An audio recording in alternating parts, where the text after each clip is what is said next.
Hey friends, if you encounter the USB80236.Sys Blue Screen Error on your Windows computer, then please watch this video. I will guide you through the solutions.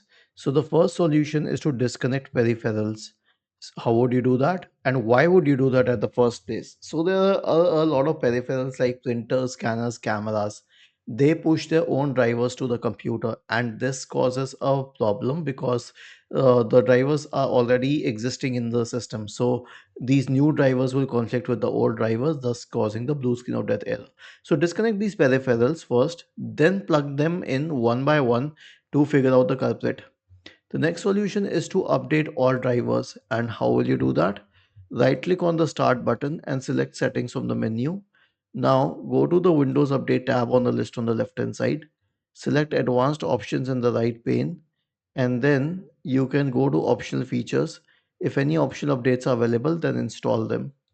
The next solution is to perform a clean boot on the computer. Search for system configuration in the Windows search bar and open system configuration. Go to the services tab, check the box associated with hide all Microsoft services. If any other service is checked, then click on disable all, apply, OK, and then restart your computer. And the last solution is an SFC scan. Search for command prompt in the Windows search bar and click on run as administrator. Okay, now type the command sfc space forward slash scan now and hit enter. This will invoke the SFC scan. Was this helpful? If yes, then please subscribe to the channel. And if not, then let us know in the comment section of the video on how we could help you further. Thank you for watching this video and have a nice day.